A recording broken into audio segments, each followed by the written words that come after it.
Halo Assalamualaikum teman-teman, selamat datang di channel saya Silky Cats. Bersama saya Alim. Di video kali ini mungkin rada berbeda dengan video-video saya sebelumnya meskipun masih ada hubungannya. Di video kali ini saya pengen ngebahas sesuatu yang masih banyak misinterpersepsi dan misinformasi di teman-teman cat lover semua. Nah, sebelum masuk ke pembahasan utamanya, saya pengen nanya ke teman-teman. Teman-teman masuk ke tim raw food atau tim processed food alias tim dry food? Dan tulis juga di kolom komentar kenapa kalian memilih itu. Oke, lanjut ya ke pembahasan utamanya ya.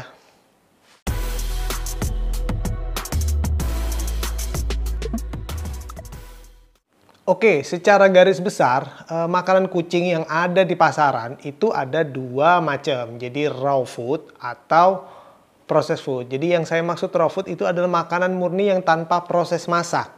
Makanan untuk kucing yang tanpa proses masak. Sedangkan processed food, makanan kucing yang telah melalui proses pemasakan terlebih dahulu. Formnya apa? Dry food, jadi makanan kering, atau wet food. Itu keduanya masuk ke processed food untuk kucing. Jadi karena mereka berdua itu ada proses terlebih dahulu untuk mendapatkan form tertentu. Termasuk makan kering maupun yang wet food. Oke, sampai sini teman-teman paham ya. Nah, ke pembahasan utamanya, ada beberapa poin yang pengen saya bahas ke teman-teman. Saya udah bikin rinciannya, saya udah baca-baca artikel, saya udah ya berkonsultasi dengan dokter-dokter kenalan saya. Jadi saya bikin video ini nggak ngasal, tanpa ada penelitian terlebih dahulu. Ada beberapa alasan yang pengen saya bahas ke teman-teman kenapa raw food jauh lebih bagus ke kucing kita daripada dry food. Oke, ini poin pertamanya. Saya buka catatan dulu karena banyak. Oke, alasan kenapa kucing lebih bagus atau lebih baik menggunakan raw food. Alasan pertama, yang seperti kita tahu, kucing adalah murni karnivora. Jadi kucing adalah murni hewan yang tidak membutuhkan karbohidrat. Jadi teman-teman perlu tahu itu. Kucing kita itu hewan yang nggak membutuhkan karbohidrat. Yang kita tahu juga, kalau kita beli makanan dry food atau wet food itu rata-rata hampir 90% menggunakan tepung-tepungan, biji-bijian yang sedangkan hal itu tidak dibutuhkan oleh kucing karena kucing itu tidak membutuhkan karbohidrat pada makanan hariannya dan kucing tidak mentolerir banyak karbohidrat karena kucing itu murni karnivora. Sedangkan di dry food itu untuk apa ya? Untuk membuat dia punya form yang tebal, membentuk tertentu, itu pengikatnya biasanya tepung. Nah, tepung-tepung itu kan karbohidrat. Kucing nggak membutuhkan itu. Itu alasan pertama ya, teman-teman. Alasan kedua, vitamin mineral sangat lengkap di raw food. Jadi gini, kenapa saya bilang vitamin mineral sangat lengkap di raw food? Enzim-enzim yang ada di raw food itu masih utuh. Karena dia tidak melalui proses pemanasan, tidak melalui proses pengeringan atau dehydrated. Jadi teman-teman bisa lihat kalau hampir semua dry food itu ada proses pemanasan dan proses dehydrated, pengeringan. Jadi kalau raw food kan enggak. Jadi memang benar-benar protein hewani yang kita berikan kepada kucing kita tanpa proses pemanasan yang enzim-enzim yang masih ada di dalamnya itu masih banyak. Vitamin-vitaminnya juga enggak terbuang karena proses-proses tersebut. Meskipun pakan dry food yang bagus itu telah memberikan vitamin-vitamin artifisial atau vitamin-vitamin tambahan ke dalamnya. Tapi kan itu bukan murni dari hewani. Jadi kebanyakan itu kan udah suplemen tambahan. Itu yang saya tahu. Jadi bukan apa ya istilah kata gitu langsung dari alam. Jadi istilahnya artifisial ditambahi. Yang ketiga, raw food itu mudah dicerna dan diserap kucing. Memang iya, raw food itu sangat mudah diserap dan dicerna oleh kucing. Teman-teman kalau apa ya istilahnya membandingkan kucing kita sehari, 2 hari, 3 hari menggunakan raw food, itu biasanya teman-teman bisa lihat pupnya itu jauh lebih kecil-kecil. Karena apa? Semua yang dia makan itu banyak terserap oleh badannya, nggak banyak ampas yang terbuang. Beda dengan dry food. Selain memang dry food itu membuat bau dari kotoran pupnya, bau lah ya, bener-bener bau, dan itu kotorannya besar-besar. Karena apa? Karbohidrat tadi itu banyak yang terbuang sia-sia. Kucing nggak membutuhkan itu. Banyak hal yang masuk dalam kucing yang cuman kayak numpang lewat lah istilahnya. Jadi pencernaan kucing itu numpang lewat. Berbeda dengan raw food, hampir semuanya itu diserap sempurna oleh si kucing. Itu alasan ketiga yang kenapa raw food mudah dicerna dan diserap kucing. Coba teman-teman bandingkan ketika kucing teman-teman menggunakan raw food dan menggunakan dry food. Teman-teman lihat deh pupnya, besar-besar atau kecil-kecil. Hampir selisihnya jauh lah kalau saya bilang. Raw food itu biasanya pupnya kecil-kecil, sedangkan dry food pupnya besar-besar. Dan bau, seriusan baunya itu beda. Kalau pakai raw food tuh baunya itu nggak strong banget lah.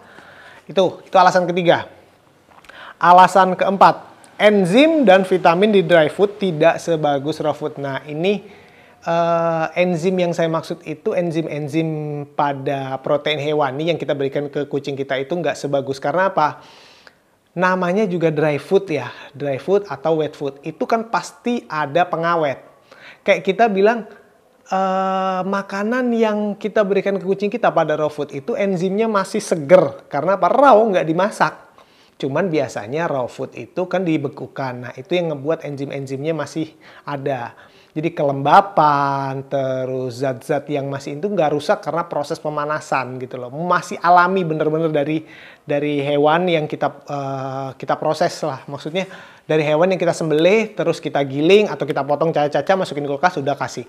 Jadi nggak ada proses pemanasan, nggak ada proses zat pengawet dan lain-lain, bener-bener alami. Jadi itulah kenapa enzim dan vitamin di raw food itu jauh lebih bagus daripada di dry food.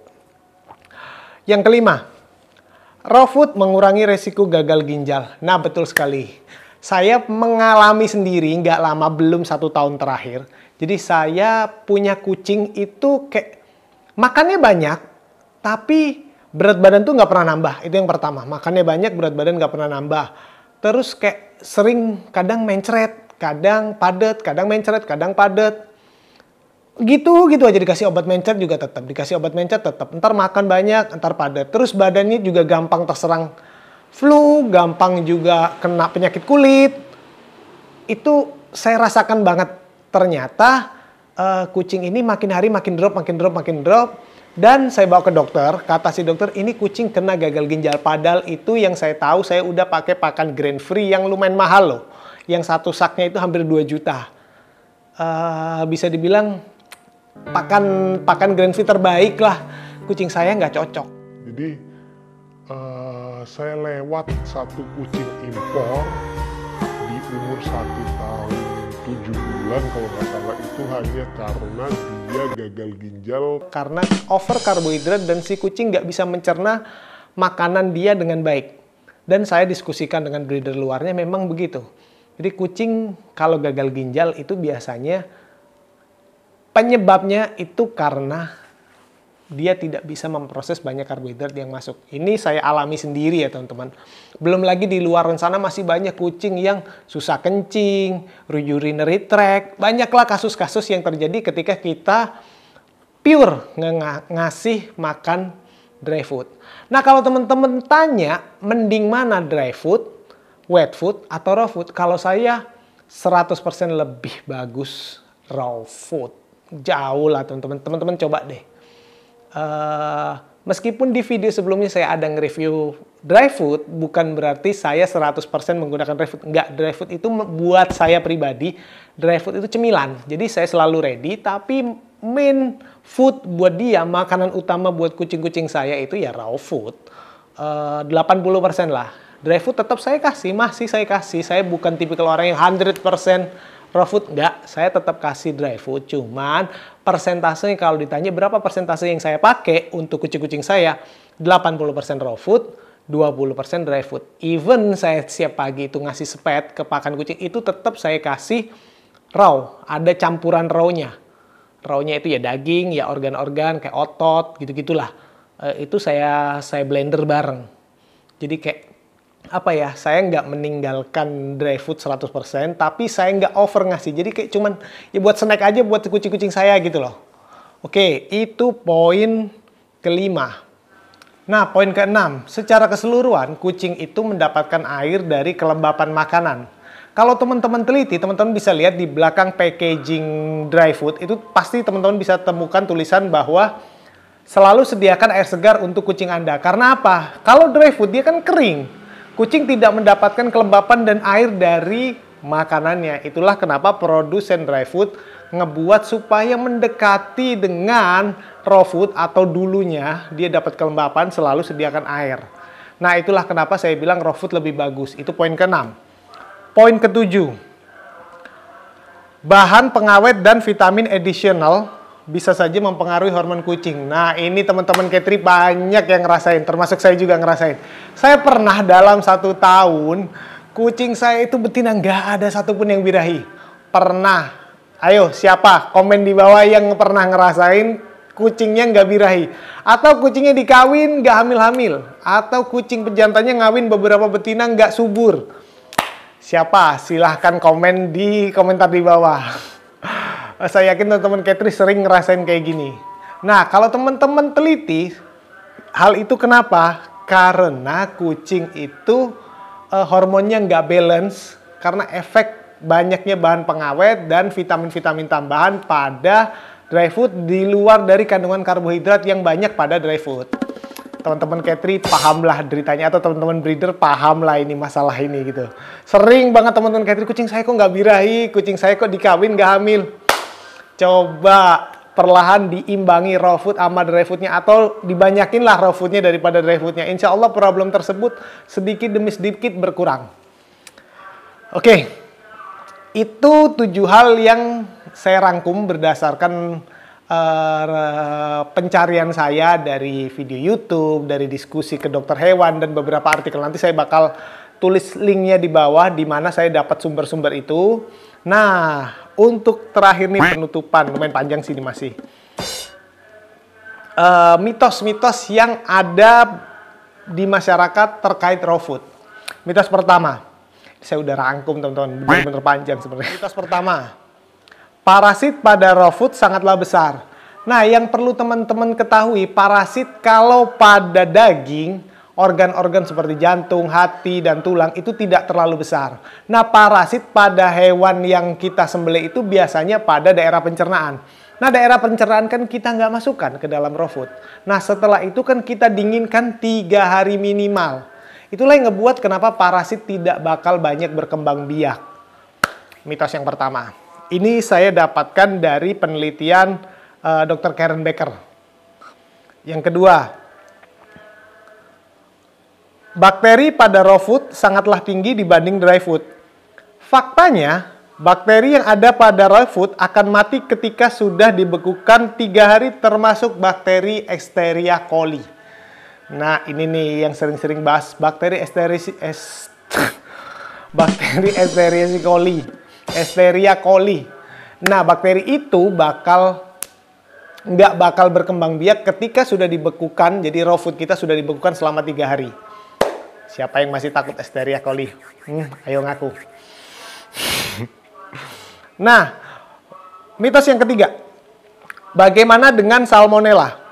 Ada 1.800 varietas salmonella. Kemungkinan bakteri salmonella yang ada pada raw food yang berefek pada kucing adalah Salmonella typhimurium. Itu salah satu salmonella yang bisa saja berefek pada kucing. Sedangkan salmonella yang ada pada pencernaan kucing itu bakal tidak berkembang banyak karena sistem pencernaan kucing itu high acidic. Jadi berasam tinggi. Jadi kalaupun kemasukan salmonella, saya rasa tidak bakal, bukan saya rasa sih, maksudnya dalam penelitiannya salmonella ketika masuk ke pencernaan kucing, kucing tidak bakal berpengaruh banyak karena sistem pencernaan kucing itu high acidic. Jadi asamnya tinggi, tingkat keasamannya tinggi. Oke, itu beberapa mitos yang beredar terkait raw food. Nah, teman-teman masih memilih dry food atau bakal mengimbanginya dengan raw food atau bagaimana, silahkan tulis di kolom komentar. Kalau saya udah beralih 80% raw food, 20%-nya dry food. Oke, sekian dulu video dari saya. Saya yakin video ini bakal banyak kontroversi. Intinya yang setuju silahkan, yang kurang setuju juga bebas. Ini hanya pendapat saya dan hasil penelitian saya pribadi. Disclaimer ya teman-teman, ini hanya pendapat saya dan penelitian yang saya temukan dari hasil riset saya sendiri. Jadi teman-teman mau setuju silahkan, nggak setuju juga nggak apa-apa. Oke, dan tips buat teman-teman yang pengen menyajikan raw food, jangan sajikan raw food langsung dalam jumlah besar. Yang pertama, biasanya saya menyajikan raw food itu setelah dibekukan ya, setelah dibekukan 3 hari, itu saya keluarkan, saya dinginkan, saya keluarkan porsi sedikit-sedikit, saya kasih ke kucing. Ketika porsi tersebut dirasa masih kurang, mungkin saya bisa tambah sedikit, tapi saya nggak pernah langsung ngasih kucing saya dengan porsi yang langsung dalam jumlah besar, untuk mengurangi hal-hal yang tidak kita inginkan. Oke, sekian video dari saya. Apabila ada hal-hal yang kurang jelas atau perbedaan pendapat terkait video saya ini, ya itu hak kalian. Saya hanya menyampaikan apa yang saya lakukan dan hasil dari riset saya sendiri. Sekian video dari saya. Wassalamualaikum warahmatullahi wabarakatuh.